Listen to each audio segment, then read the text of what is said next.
Hey, how you Boom. doing? This is John, and welcome to John's Long Box. I'm here with my buddy Adam, the most enthusiastic comic book person on the planet. You Oh, are this guy. pure.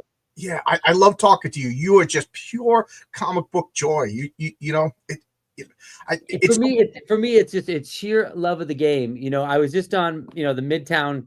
Do you ever go to Midtown Comics, yeah, yeah. John? Yeah, yeah. I'm always on their app. Um, and because they have an app and it's the best ordering. And it's just like my favorite thing. I'll be waiting for 5 minutes for a meeting. I'm like, let me just check what's coming out the week after the next. Let me just see what's going on. And just love to see Scott Snyder drops a new little tidbit about Absolute Batman, and it's exciting. It's a pure art form and a pure passion. I make film and television for a living and have for more than 23 years. But it isn't as raw and as honest as comics, because comics are just a few small people just pouring their hearts out on some paper for no money. You just described my foray into comics. No, it's just like there Yeah, is not a big check coming ever. And remember that Liam Sharpie. I keep telling her that I'm going to get a movie deal. Just be Oh, quiet. sorry. Well, yeah, the only check would come from another industry, but not from that one. Yeah, Yeah. there you go. You remember when Liam Sharpie was doing his campaign for his Kickstarter, his first crowdfunder on Kickstarter?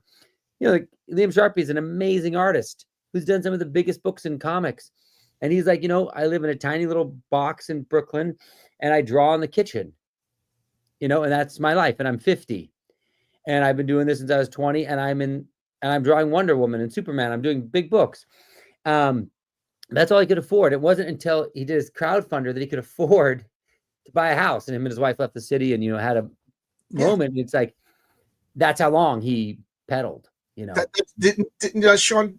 What's his name? Sean Davis said the same thing. He bought his first house when he started doing his own books for his own crowdfunding. Yeah. It makes total sense that that it's because when you think about it, I always tell people, they say, "Man, the price of comics are so expensive." It's like this is a $4 comic, and by the way, this Monkey Meat is amazing. It's this rad anthology book. You can't quite get anything like it with like games in it too. But anyways, it's $4, right? Think about what that is. You pay $4 for that. The comic book shop takes $2. Right. Then the distributor takes $2.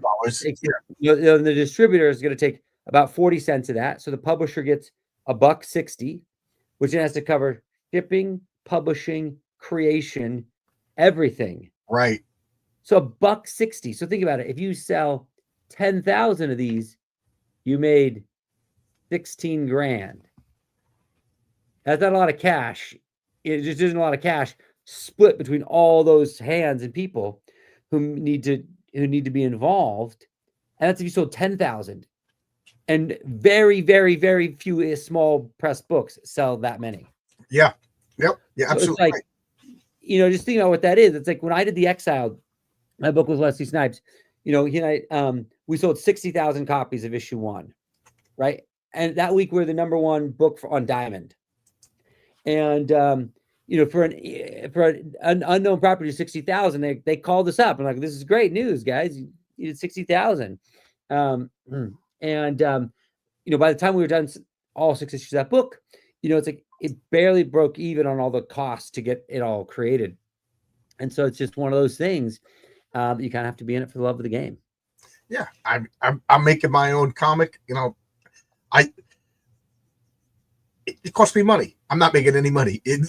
I hate saying that because I don't want to see. I don't want people to sound bitter, but like I'm not making any money.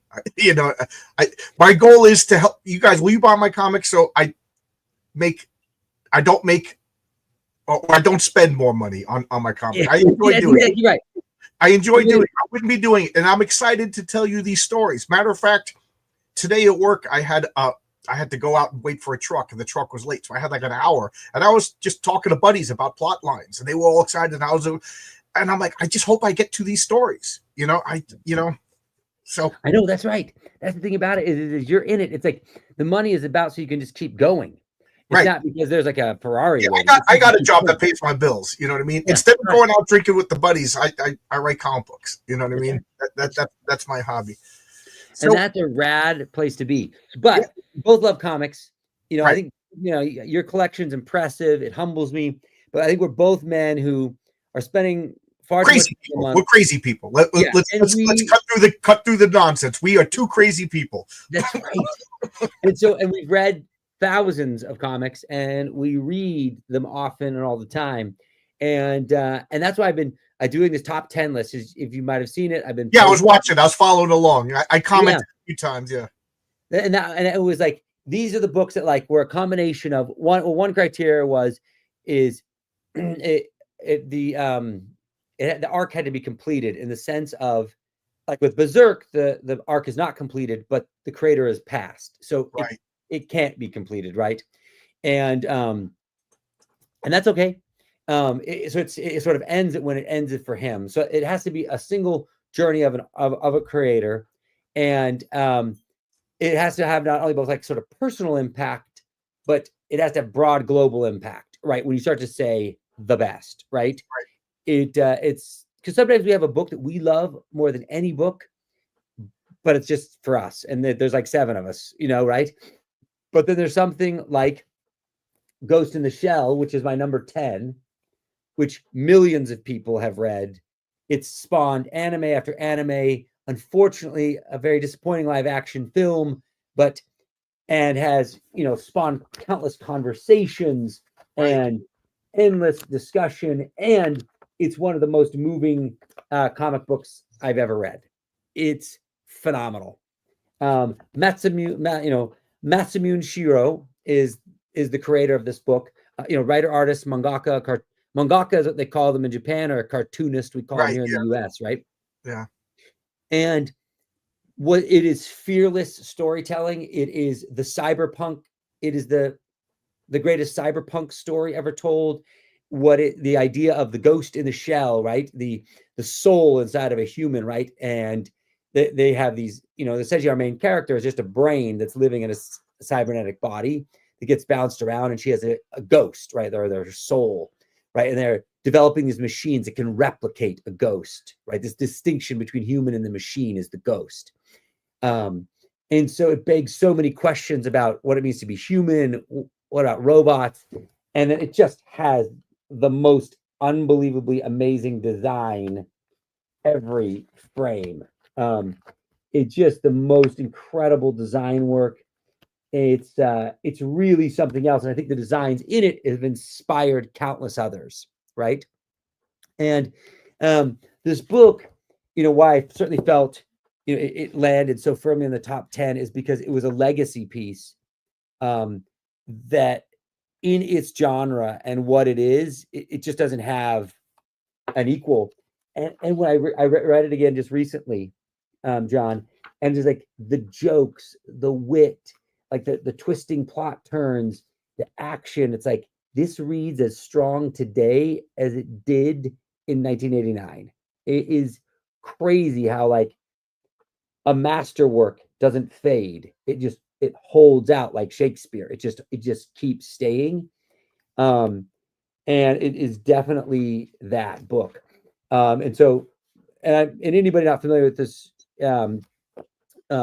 story, you are missing out on one of the greats, and you should immediately go buy this and stop watching this stream. But that's my number 10. Ghost in the Shell. It's not Adam's channel, so I'll tell you to stay and watch it. Go Miss Adam's show.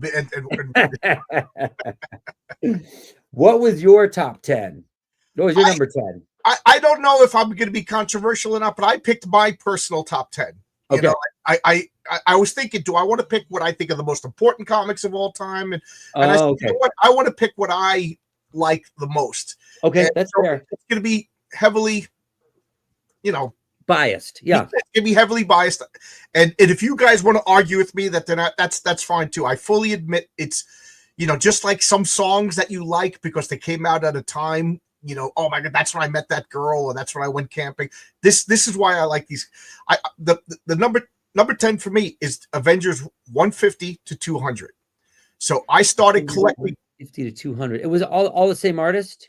No, all the same writer. Was one of the creators the same through that whole 50 issue arc? No, it was mostly Jim Shooter, but it started out. It started out with a couple of other, and then the artists went from Jack Kirby at the beginning, sure, the greatest, to George Perez and John Byrne, and then with a couple of fill-ins. But for the most part, so much happened in the Avengers to the point like the Avengers movies are borrowing from this law. This was the return of Wonder Man. This was the Korvac saga. This was the introduction of the Guardians of the Galaxy. This was my favorite, probably my favorite single issue of all time, 165, the Avengers versus Count Nefario, which was like a Superman homage. Like he was like the first of the evil Superman. George Perez went from like blocky child, everybody looked like a chubby little child, to the George Perez that we know. You saw his art evolve. This explained who Wanda and Pedro Maximoff were, their childhood. So many great stories. Ultron like became formalized as a great enemy, and like this whole Shakespearean Oedipus or Greek mythology Oedipus story evolved from it. We introduced us to the Taskmaster. So many great, and then unfortunately it ended in issue 200, which is one of the creepiest comics of all time. You know, I know what they were going for. It was I think it was Roger McKenzie or Roger Stern wrote it with Immortus basically abducting Miss Marvel, and then Miss Marvel gives birth to Immortus in another child. Like they were trying to make like a God and Jesus parallel story, but it just came off to be really creepy. But that ended one of the funnest, most personal runs to me. I ran home to get those issues every month. Wow. To me, that is just top superhero comics. And yes, I'm biased towards superhero comics. Yeah, Shooter, Dave Mitchell wrote a lot of the run too. Thank you. Yeah. I mean, that's a run that I don't think I know as well as I should, John, because that's an amazing run. I agree with this comment. Adam always talks about comics that he loves instead of ranting about what he hates, like everyone else. Yes, absolutely. I could talk about the restaurant that I hate around the block for an hour and a half. Nobody wants to hear that. You know, I move on. We talk about comics. And if they're telling you the thing you hate, it's like, well, then I just spent that time learning about something I'm not going to do versus learning about, oh, I'm in on that. I want to. Yeah. That's what it is to me. And no, Phil, you know, we're not talking about Alan Moore's top 10 book. We're talking about the top 10. And Genuine Comics, thanks for that comment. Yeah, I'm in it for the love of the game. And this look at that beautiful art. And I understand what you're saying with that Avengers storyline. The scope of that is a breathtaking window of time. And obviously, Shooter is sort of like iconic, and obviously with Kirby there creating something really special. I think what I'm, you know, that sort of sprawl of story, you know, where it's dealing with, you know, it's a 50-issue arc. Granted, it's less than Berserk, but it's a 50-issue arc with different writers and artists. Because I think that, like, what it means for myself, like, there is a intimacy when it's the same creator. Yeah, over and over. The rest of these are one run. That was the exception to the rule. Yeah, fair enough. Yeah. Okay. So, but I love it so much that I would have been mad at myself if I didn't mention how much I love that run of comics. That's fair. The question is, chat. Is it Ghost in the Shell or Avengers 150 to 200? What's your number 10? I'm going to get destroyed. I know that. Is it Ghost in the Shell? Because I know the Master Hobo. I know Master Hobo. I've wondered what Alan Moore's top 10 are. That's why I always like to do them. These is like, I would love to know what other creators is. All right. Coming in for number 9, 100 Bullets. Brian Azzarello and Eduardo Rizzo. This is, I think, is the greatest crime story told in American comics here. I absolutely love this story. It's 13 trades became this, just these two men. It is the masterwork of dialect, all the different sounds. And I'm with you on this one. It didn't make my list, but this is absolutely great. An absolutely great comic. It is a masterwork story. So this is essentially, man shows up on your doorstep. He's got a briefcase with 100 bullets in it, untraceable. You can kill anyone you want. Hey, Brian Bow, what's up, buddy? Nice color work today. And no one can ever trace these bullets. And then he hands you another envelope about somebody who's ruined and wronged your life. Right. And so you can kill that SOB that messed up your life, and you ain't gonna get caught. You're not gonna get caught. And so you're given that choice. And that's what spurs this all in motion. And it turns out there's this whole sort of underground society known as the Minutemen that were set up sort of at the beginning of the country to protect and hold people in power. And the incredible cast of characters in this story. And just the dialects, you know what I mean? How Azzarello he's so good with dialogue. Each person speaks differently. And what I love is it starts out as like a revenge fantasy, and it ends as like a big conspiracy story. It's exactly correct. It moves like nothing else ever moves. And I love Rizzo's, the way he uses these hard shadows, you know, in his books. This art style, for me, when I remember first reading this being like, whoa, this is what a comic can feel like. Right. And it's 100 issues, the same team. So this is a full run. This is exactly what you're talking about. Yeah, really good.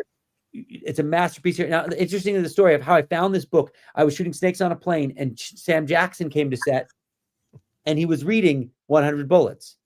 And I looked at that for a second, and I thought, you know, that's cool enough for Sam. It's going to be cool enough for me. It's funny because I when you said you were shooting snakes on a plane, I forgot it was a movie for a second. I was just picturing you on a plane, literally shooting snakes.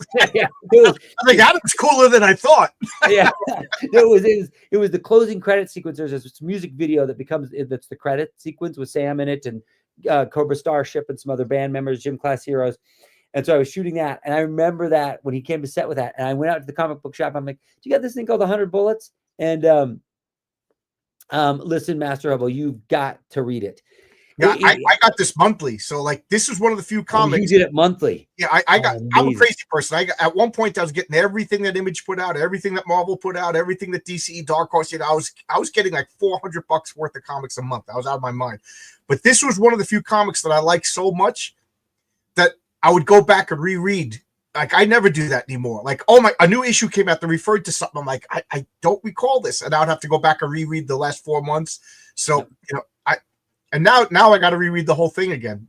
I mean, this is one I have done twice. It is so incredibly good, but it's just like Brian Azzarello, what he came to the table with in Rizzo, like, and sort of like this ugly, gritty, like, and just the way like Rizzo, the way he does, like, you can see this girl's like underwear sticking up above her pants and the bigger lips, like it has like this street, like sort of grit to it. It's just something else. It has like an authenticity of like city life. Like when I read that, I felt like I was in Queens. You know, it's got like above ground subways, and you know what I mean. Like this guy knows what it's like to live. You know, and it's set all over the cities. It's set all over America. But like, it's all over America. But it makes you feel like I agree with you, like Queens. Yeah, in like mid '80s, where it's like that is the jungle. Yeah, and God, what an incredible. So that was my number 9. I think Azzarello is an amazing talent, but maybe nothing has ever been this. Yeah, he's my second favorite crime. Why can't I think of the other guy's name now? Brubaker and Azzarello.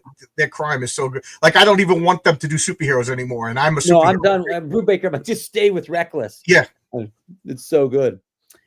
What's your number 9? Number 9, Mark. Oh, geez, I can't even talk anymore. Marv Wolfman, George Perez, the New Teen Titans. Oh, interesting. 1 to like 53, and then it became a reprint title, and then they switched over to the Baxter edition. And George Perez didn't last too long in the back. I really do think that the beginning of the end was when they switched over to Baxter. I don't know if Perez couldn't keep up with it or he lost interest, but for those, I'm going to say 50 issues because I forget exactly what issue it turned into a reprint.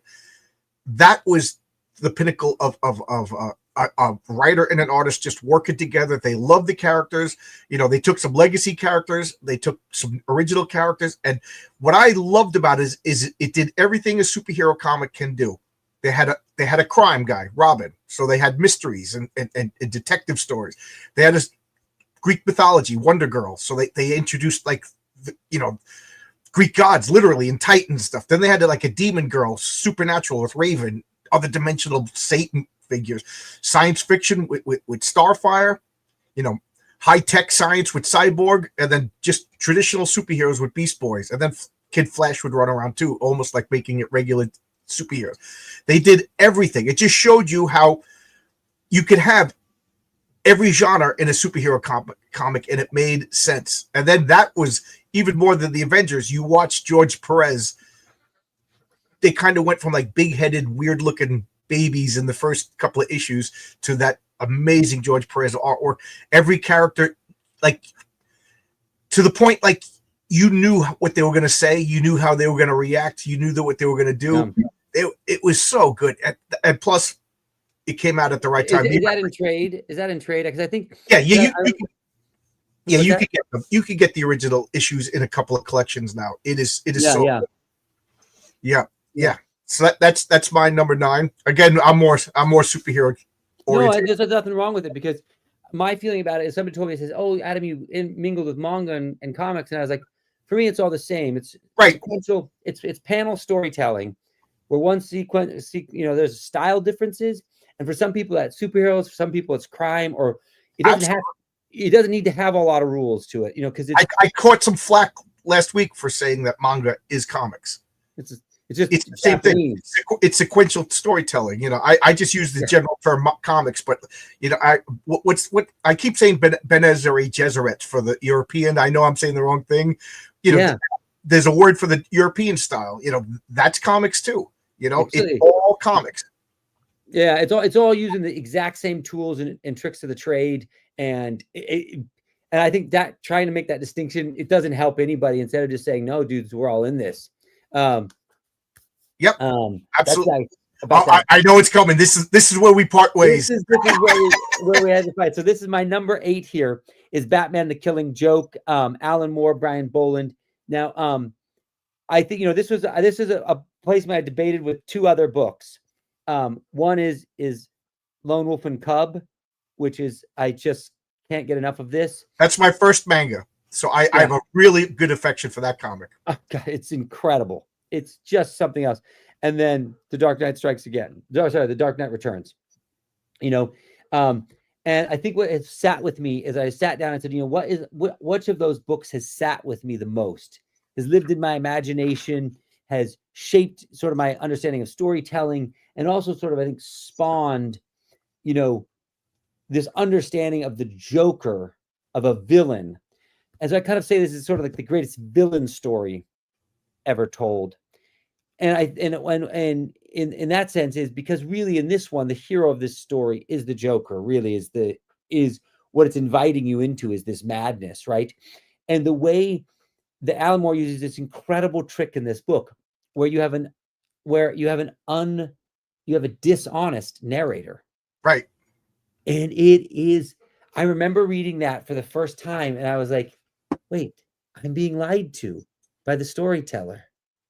When he's like making up this different parts about his origin, and he's like shifting the story about what happened, and you realize, oh, he's doing this to build empathy. He's like spinning the story, but really it's all just a lie. There is no back. Again, I forgot that part.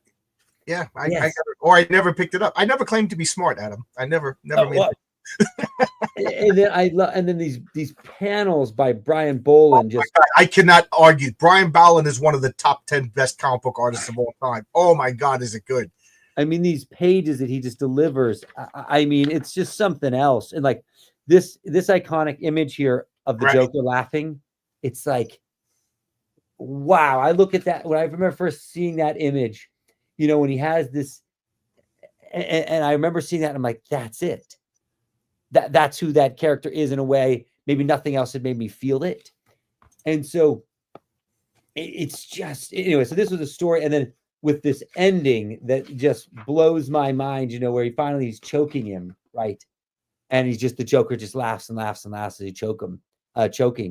And it makes you think so much how Christopher Nolan, so much of that from The Dark Knight Returns, his film, right? That great scene, where Heath Ledger says to Batman, you can't kill me because of your moral code, and I can't kill you because you're too much fun. I feel like I could do this forever. And that sort of madness, I think, so that's why, as I held that back, I think this is why this one sits with me. And, that conversation at the beginning, I've been thinking, Joker, that one day, either I kill you or you kill me. And I wanted to give you a honest shot before we did that. Anyways, this one really, it sat with me deeper than the others. And like, that's what pushed over the line for me. But it sounds like you maybe have different feelings. Well, first off, my favorite thing about it is the art. The art, you can't argue. It's impeccable. Yeah. It's one of the best drawn comics. But that's Brian Bolland for you. Oh my God, it's pure Brian Bolland too. I don't think anybody, because he doesn't like to have other people ink his work. Like Camelot 3000 is the first time I was introduced to his work, but other people inked because he's notoriously slow. My second favorite thing about that is it gave us Oracle. I love the character of Oracle. To the point now that they brought back Batgirl, and let's face it, Marvel and DC always recycles heroes. They never recycled Oracle because for whatever reason she is Barbara Gordon, and nobody else could. I was going to say fill the shoes, but let's say fill the wheelchair of fill the chair for sure. But other than that, and I'm an Alan Moore freak. I love Alan Moore. That is my least favorite Alan Moore thing, and I just find it to be just ugly in spirit. It's. First off, I don't like the Joker. It's just a character that always bothered me. I'm biased that way. But interesting. It just, and you'll see if you get Heroic Tales 3, you'll see how I feel about the Joker. But I don't like the Joker. I feel he's overused.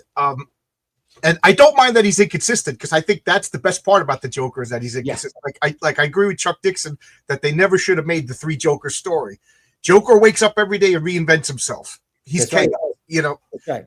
But I just find it's an ugly story, and I find it's like the Joker is a guy who was like putting makeup on fish, and yes, he is killing people and things like but to just to track down somebody, find out their relatives, and then shoot them at the door. To me, that's not a supervillain. That's like a serial killer. It's like the Penguin wouldn't do it. Magneto wouldn't do it. Dr. Doom wouldn't do it. Like, I could see the Joker's like, I'm just going to kill random people until I get Batman's attention. But I don't know. I just found it to like an ugly spirit. Yeah, I see what you're saying. But I think that is the madness of the Joker and why he's so sinister of a character. And I still think he's the greatest villain.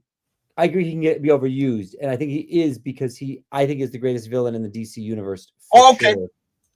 But I get it. He probably is. I just don't like him, but I can't deny that he's probably the best villain in the DC universe. You're probably right about that. Yeah, but I agree. But I think there's also too, like, part of that ugliness is kind of what became Joaquin Phoenix's Joker as well. That very taxi driver darkness to it. And this can be. I know this was definitely my most contested online. Because people kept throwing The Dark Knight Returns, which I loved. Don't get me wrong, Frank Miller, I love. But this inspired something. I'm smiling because I don't like The Dark Knight Returns either. I love Frank Miller. Yeah, I mean, it's great. You can't be mad at The Dark Knight Returns. You just can't. No, I can't deny its importance, but and I can't deny its influence, which is one of the reasons why I get mad at it. Yeah, exactly. You took the wrong lessons, and it changed. Yeah. There's a direct line between Dark Knight Returns and like the Homelander and the Boys, which I can't stand anymore. The older I get, the more I want good guy stuff. So I guess it's my turn. So my next run is Alan Moore's Swamp Thing.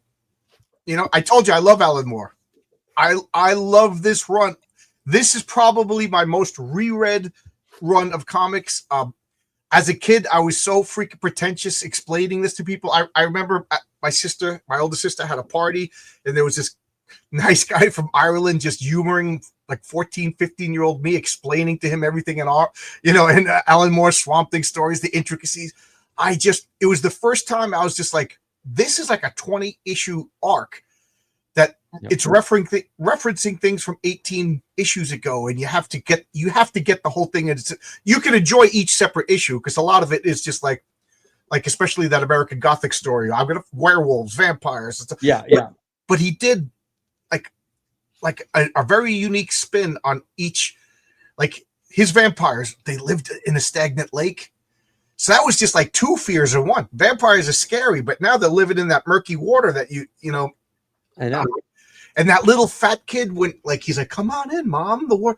It was actually, this is one of the few comics. People keep saying that comic books can't be scary.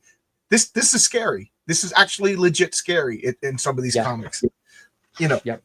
I love it. The art, John Tottlebrand, Steve Bissette.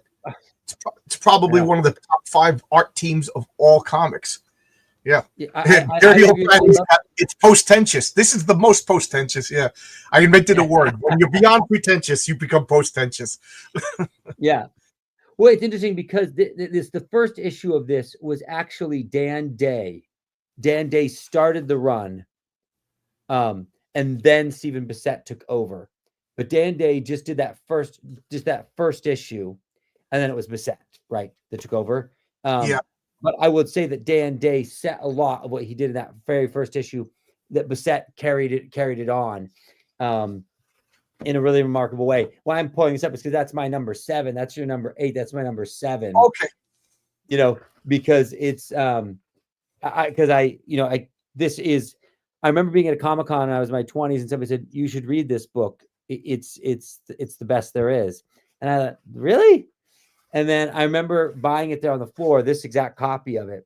I guess it's been almost 20 years. And I remember sitting there on the floor and I started reading this and I was like, wait a minute, this thing is something totally different. Right. Yeah, captioned. I remember his hands were the colors of saxophones at dusk. I always loved that line. It's Alan Moore, the wordsmithing here. It's like this is my favorite bit, that opens the book. He says, this is the place. It breathes, it eats, and at night, beneath the crawling ground fog with the luster of vaporized pearl, it dreams while tiny predators stage a nightmare ballet in sharp black grass.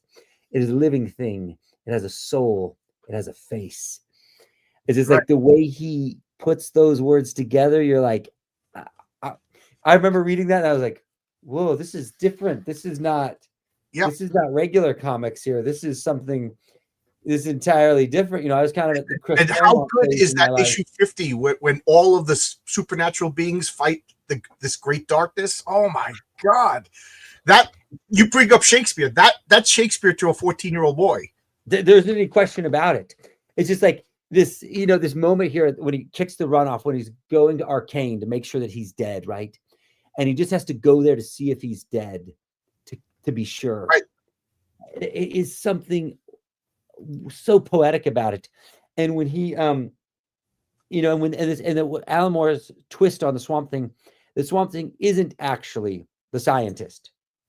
Right. He's actually a plant that thinks he's the scientist. Right. Right. When he cuts into him and it's realized the lungs don't work and the heart doesn't work. Worms. Yeah. Yes.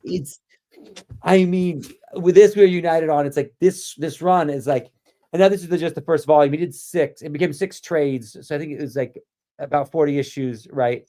Yeah. All in the run. And I've read the whole thing, but this, just for ease of streaming. The only bad thing I can say about Alan Moore's run on Swamp Thing is we don't talk about the Martin Pascoe or the Bernie Wrightson runs on Swamp Things that preceded it, which were fabulous. Exactly right. You know what I mean? Here's the thing. I will say this is that Moore's run was so profound. Now, it was Wrightson's art that really birthed the Swamp Thing. You know what I mean? And it was like and Wrightson's one of my all-time favorites. What a master, right? But what he crafted with his characters, I was just something with his Swamp Thing. He made this like a pile of muck, just haunting and evocative. It's totally different. It's so imaginative. Yes. Okay. So imaginative. So number 6 here we have Weapon X, Barry Windsor Smith, Weapon X. This is the oversized edition. This is the great, I consider, auteur masterpiece of the Marvel Universe. I don't think Marvel's ever made a book this good again. And I don't think they will, and I don't think they have the ability to do so again, unfortunately. Unfortunately, I think you're right. When I pour over these pages, right, and especially in this oversized edition where you really can kind of be immersed, and I look at this image like this one here with him, right, and it's all Bernie. It's it's lines, letters, words, story, colors. It's just him pour onto the page. I remember reading that when I was a young boy, being like, "Whoa, what is this thing with this incredible helmet with the red visor?" For those watching, this is the collected from Marvel Comics Presents, right? Yeah, correct. Yeah, this is the collected edition. Yeah, I have those issues. I have the floppies of those. Yeah. Yes.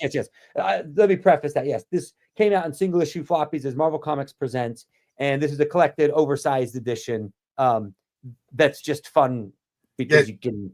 Normally, I'd say I love the floppies, but that is probably the best way to read that story. In an oversized. It's peak. At least it certainly has been for me. It's certainly been peak for me. And when I look at this, like, it just how primal this book was. Yeah. This the way they would showcase him off against tigers and bears, and this primal vision of the Weapon X. It's like it just baked into me. Like, this is. I felt like I was a caveman when you're reading this. It just digs deep down. And our main character here, Logan, doesn't hardly speak in the book. Right. He's an animal. He's an animal.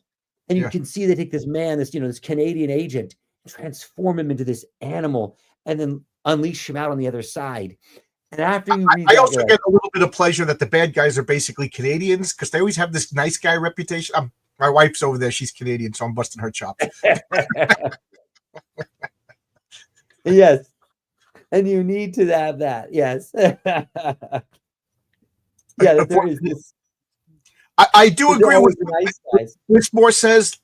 A lot of these collected editions, the coloring always looks off to me. Like, I don't have that edition. I have the original comics. But I agree, like, if you got like those Teen Titans collected in a graphic novel, the coloring always looks weird. I wonder if they just don't adjust the coloring from the newsprint paper to the newspaper. But they're probably dealing with old flats and files that have really low color bandwidth. And also, too, probably what you saw printed was probably a desaturated version. Yeah. So actually, you saw printed was actually probably pretty false from the original, just because of the printing methods. I know I've been through this as well too. They did a reprint on a Swamp Thing where they revamped the colors and made them more vibrant, and I didn't want anything to do with it. I love the dark, murky colors of those Alamo Swamp Things on the newsprint. I love them. I know. Barry Windsor Smith, to me, you almost can't get too bright. For some reason, it complements his art really well. It does. And this, I agree with you that probably I think you've said it best, that I don't think they probably ever will do. I mean, this image here, right? With the, I don't think Marvel will ever do one this good again. But Barry Windsor Smith, I think, is, arguably maybe certainly in the top 5 greatest American cartoonists in the last 100 years. I mean, it's just something else. If you haven't read his book, Monsters. It's right there. You made me get it. I just want you to say good. You got it. Yeah. That's something you got to read. But Weapon X, I agree. There's been never any kickback on this book because everyone who's read it has gone like, oh yeah, that one. Yeah, that one got me. Yeah. It's a good one. Yeah. Yeah. Yeah. Number 6, what did you have? My number 6, this is going to surprise people. Garth Ennis' Hitman.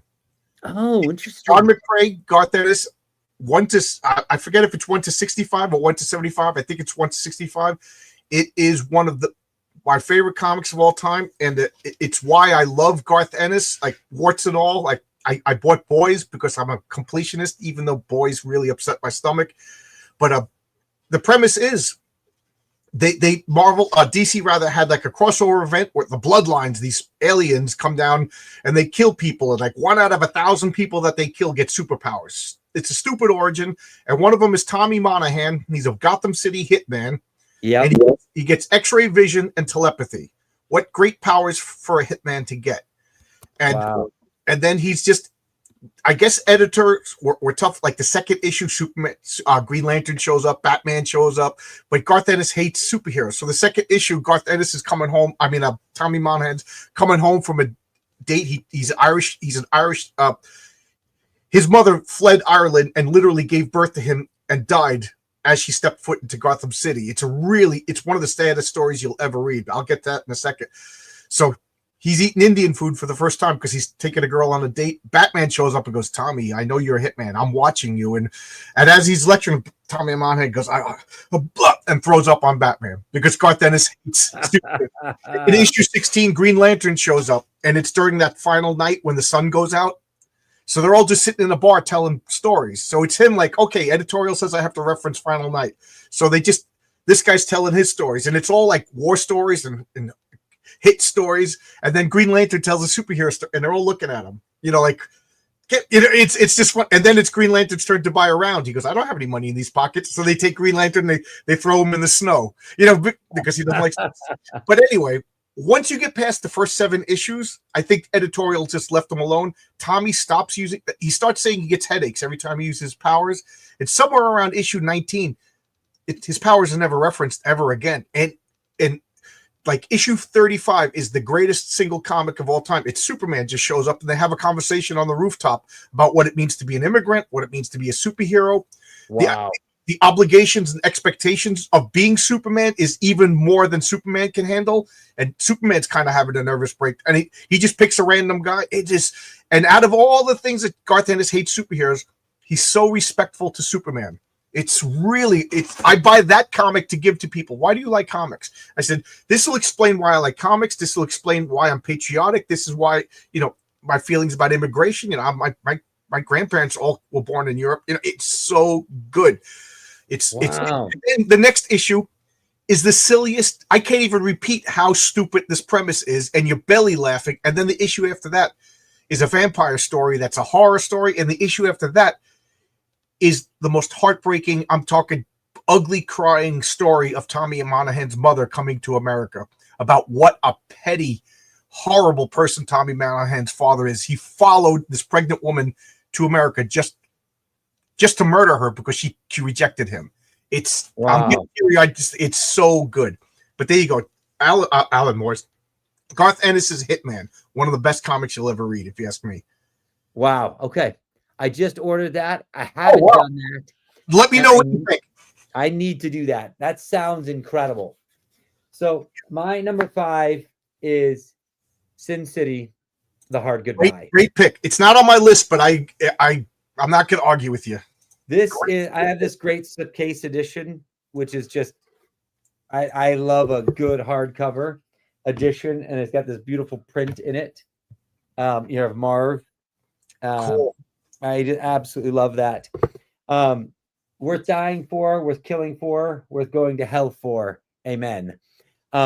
This was, for me, multiple levels. One is I felt like this is peak Frank Miller.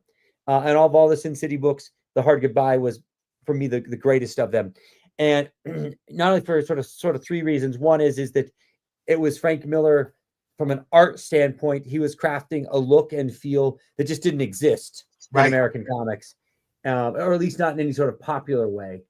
And when these pages started to drop, the heavy, the way he built this world in just this black and white, with where they would cut the white out of the black sky to build these characters. It was just like nothing else visually you'd ever felt in a comic book. The way that rain comes down, it's like this image here of him right there in front of the statue here. Yeah, I would say it. Whatever Frank Miller intended to do with this book, he hit it spot on. It's perfect in its execution of its intent. It is. I really do love this. It didn't make my top 10, but if I made it to top 20, it would probably be on it. Yeah. It's so good. It's so good. And then just the dialogue in it. I always quote that line. It's it's the old days, the bad days, the all or nothing days. They're back. It's going to be blood for blood and by the gallon. You have this hitman who is essentially, has some mental health issue that he takes pills for. And he, is, sort of this thug that maneuvers through the back alleys. Sin City, falls in love with this prostitute in one night. She gets murdered. He gets tagged with it. And then he takes the whole city down with him and goes to hell in the process, and solves her murder. And that's like his one meaningful thing in his totally burned out life, is this one thing. And gosh, he captured it in a way, and with dialogue and pages that dialogue, to me, the dialogue is my favorite part of that.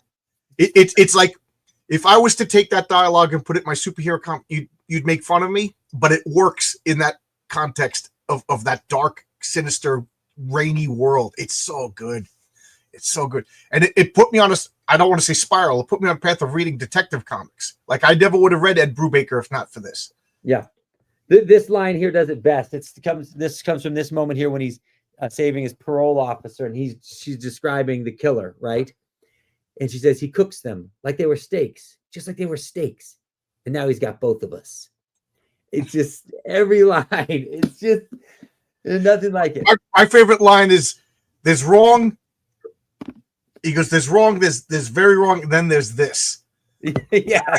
It's so good. It's so good. Yeah. Yeah. And you never have to feel bad about what you do to a hitman. It's so so now we're okay. Oh, go ahead. Go ahead. Oh yeah, it's my turn now. Yeah. I didn't realize how much I loved Steve Ditko's Spider-Man, but as a kid, I got, Amazing Fantasy 15. I didn't get them, but I read Amazing Fantasy 15 to about, what was it, 39 when he left, or 38 when he left. I got these little pocket-sized editions from the library. Then I bought them. I obviously didn't have those floppies, and I just loved everything about them. Ditko, everybody talks about Ditko's art and his kinetic energy of the movie, but I don't think he gets enough credit for the design of his characters. I mean, that Spider-Man costume is probably the best designed costume of all superheroes. Like the Vulture, it's weird. It's this, he's got this like weird frilly neck, but we're still using it to the day. Electro, he's got that goofy thing, but we're still using it. To Dr. Octopus, we've changed him around a bit, but it's all the same. Like all of these characters that he created. Sandman, he's got a green and red, he's got a green and white, green and black striped shirt, that weird hair. It is so good. And now as I reread these issues, I've been buying these issues. I'm down to issue, I've been buying them backwards. I'm down to issue 17. So I have all the Amazing Spider-Mans from 17 on. And every time I get one of these, it's just like, I just marvel at how good that, he has that issue, that famous issue of Spider-Man, trapped in the sewers. And like, yep. I'm looking at the sewers. I'm like, I've been there. We were talking about me being in the tunnels earlier of Manhattan. Steve Ditko must have been wandering in the tunnels, because that's what it looks like. They got these drainage rooms that if they didn't build these just gigantic empty rooms, the city would flood. It's so good. So good. But there you go. So good. So I've got work keeps hitting me up, but you have to go? Brian, I gotta go, but I want to finish these. Number 4, Watchmen. I think it's Alan Moore, it's Dave Gibbons. I mean, Gibbons' art, it's just, it's so impressive, the world he built. And then obviously, for me, was like the greatest superhero comic about the aftermath of being superheroes. And Alan Moore, I felt like this was peak. His dialogue, his words, the thermodynamic miracle. It perhaps is like the greatest single monologue in any comic book ever written. I consider this the literary masterpiece of comics. Yeah, that was the comic I brought. One of my dad's friends was like a college professor, and he made fun of me for reading comics. And I challenged him to read that, and he wouldn't do it. I said, and I remember my father got mad. I said, "Son, shut your mouth. You don't know what you're talking about." Yeah. I'll go quick. My next one is Jim Starlin's Warlock. Just everything from the art to the story. To me, this whole time paradox loop. Oh my God, it blew me away. To the point when I was me and Kelsey Shannon had a short-lived show. And he was just like, "Why didn't I read this? I'm a professional. Why didn't I read this? It is so good." I don't know if you read it or not. I'm trying to go fast. Get the collections of Jim Starlin's Warlock. You will thank me. It is some of the best comics. There's a complete collection of it. Right. It's something else. You see in your eyes, it looks like something's going on at work. So good. I was just checking that out. I was like, oh yes, seeing if there was a collection available. Oh wow, cool. I like other people money. I'm always buying this stuff. Number 3, Akira. There you go. By Katsuhiro Otomo. Perhaps like the greatest line work ever maybe committed.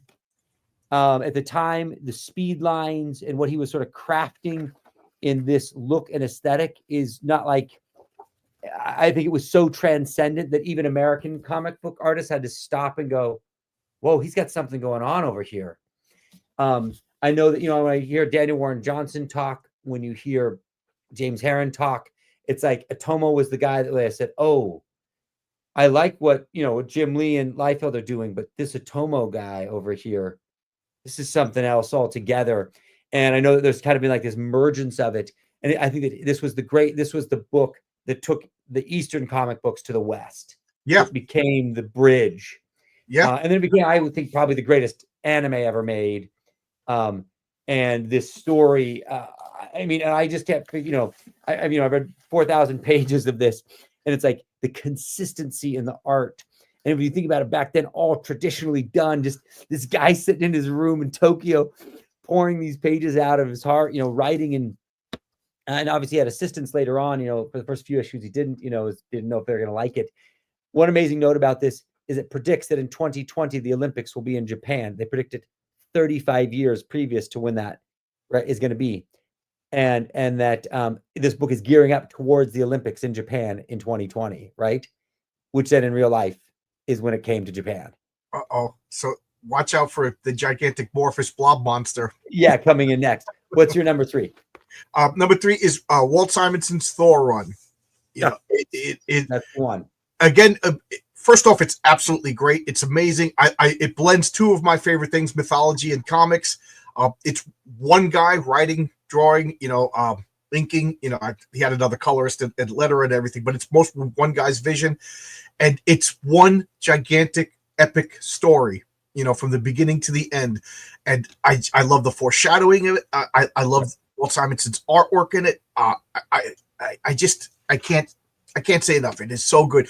If you haven't read it, it's peak Thor. It's peak Thor for sure. Yeah, it's on my top 10, but it's peak Thor. It's never been better. That's it. Yeah, I can't. I mean, I loved the Kirby and everything Thor, but this to me it's as close to mythological Thor as you're gonna get in a superhero world. So good. That Surtur, they show him for like 6 or 7 issues forming the sword. Doom. It introduced Vader. Right? It shouldn't work, but it did. What a risk. I know, it's so good. That is, I know that is just like a missing element. I unfortunately sometimes find Marvel Comics now that sort of like this, the gravitas and the weight that lived like in these pages at that time. Or like they don't let teams, like they let Walt Simonson go for like 3 or 4 years so he could build up a big long epic tale. Like what if you're not selling in 5 months, you're gone. Get another guy. Yeah. No, I know, it's a shame that he really built something remarkable, landmark for sure. Meta Barons, Jodorowsky and Jimenez. This is, I think, sort of without a doubt, the greatest visual feast in sequential art probably available. I was really struggling to put this on the list, but this is that good, ladies and gentlemen. So good. I'm flattering myself thinking that there's ladies watching. Yeah. And when you think about these hand-painted pages that Jimenez delivered, I mean, so good. And then the scope and design, because Jodorowsky is a filmmaker and a designer, and you think about the design and the world that's built here. I've never seen its equal. Marvel steals from it constantly in its films. It's constantly stealing. Remember, with Thanos had that like those ships that were like these big whales, that were moving through the air in the Avengers Endgame. They're all just taken right out of this book. They just took them. And I love the whole generational story that the Meta Barons is a family line, and some of them are better than the others, and and they just get more and more powerful to the point they're overpowered. Like the Meta Barons could probably take out Superman. That's towards the end. They're destroying planets. That's right. And in a way, I consider this like the space opera. There's like the Greek space opera is a great word for that. Yes, it's a space opera. It is the Greek mythos of the science fiction world, because it's so mythos and lore based. It's this textbook experience, but boy, when you go through this and just panel after page, just what the incredible twist, the pain, the suffering, the torture that it took to become these powerful Meta Barons. It's just, there's nothing like it. It's just, and they're not that good people. Like they're kind of rotten people too. Yeah. What are we on? I lost track. We on number 2. Yeah, but number 2. This one is pure nostalgia, although it's a great comic. Bill Mantlo, Michael Golden's first 11 issues of the Micronauts. Oh my God. It is derivative of Star Wars, but me and my friends, this is the first time I realized they put Easter eggs in comics. They invented this language, and they would have graffiti on buildings in the back. And somewhere around issue 5, we realized you could translate them for clues and everything. So we were going back and reading, and this was before comic book stores. So you would call, get on your bike, go to there. Sean, get on your bike over there, and like you would find issue 6, but issue 6 came out 3 months ago, so now we're at issue 9, and we missed issue 8, and we're like, oh no, like we would have to scour, and then every time the issue came out, we reread them all. It is so good. We bought the toys, and then I mean, even if as an adult you could go back and reread them, they're awesome. And the art, Michael Golden at the top of his game. I mean, there's a reason why Michael Golden made this list twice. Wow. I mean, I would put them on a top 10. I think that they're like pure fun. That's because I came out at the perfect time, and you know what I mean. I'm thinking it was just chewing bubblegum and riding my bike to get the issues. Yeah, and I would close this out with Berserk by Miura, Kentaro Miura. I mean, I think this is just the single greatest work ever committed to sequential art. It's 10,000. I gotta read this. It is heart-wrenching. It is what shaped, it is what shaped essentially so many storytellers and so many readers, without a doubt. I mean, the amount of people who carry this tattoo is insane. It's a work that is both heartfelt, emotional. It covers its span. It's mythic in proportion, and it's micro in its intimacy. It is a slow-moving character that transforms. It's just. There's just quite nothing like it. And going through it, it's so cathartic and such like an emotional feeling. I just so many nights just spent. So many people tell me to read this, and I didn't read it yet, but like Rini, who does Fiendish, the security guard on my job just yesterday told me I got to read Berserk. I got to pick up Berserk. I guess. I mean, when you commit, when you get into this, you're like, oh, whoa, this is different. This is something entirely new. What's your number one? My number one, John Byrne's Fantastic Four. And I rotate this with Chris Claremont X-Men. So either one of them, but like that to me is my childhood. It is so good, and like it's waste superhero comics should be. Fantastic Four is my favorite team of all time. I just love it. He made every character. I never liked the Human Torch until John Byrne. To me, he was always like, "Oh, there's no pathos to you. You're good looking. You got a cool power." But Reed is tortured because he did this to his friend. Sue, whatever Sue is, she was just like the shrinking violet for a long time. Ben is my favorite superhero. He's just dealt this, and I just think it's so good. It's so imaginative. And then John Byrne, he has this great way of taking characters that we've been exposed to for 20 years and then shining a new light on them. You're like, oh, okay. I never thought of it like this.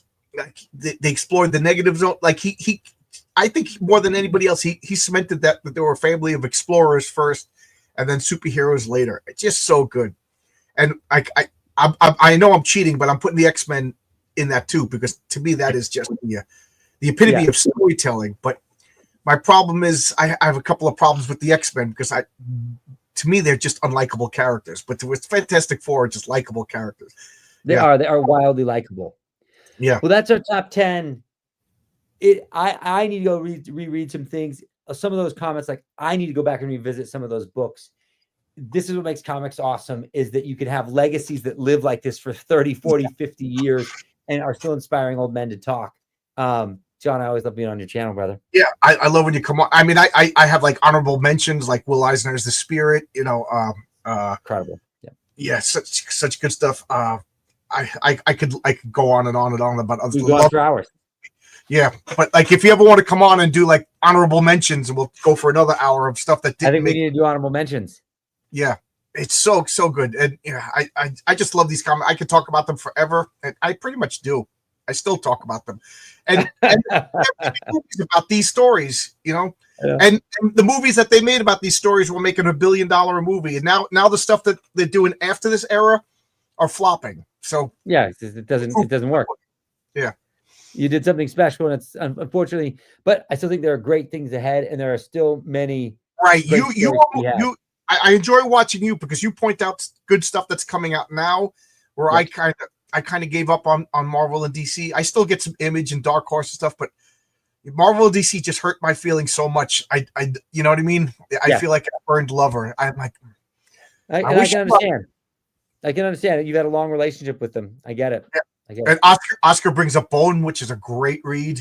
Magical read. John, I've got to run. Yeah, I know chat. you look like Thank you you got for to get to hanging work. out, guys. I really All right, see you appreciate it, guys. At 8:30, I'll be back for it's clobbering time. It's Darkseid versus Thanos tonight. So I'll see you in an hour and a half. I'm gonna go eat some dinner. All right. Bye-bye, everybody. This was a lot of fun. Bye-bye.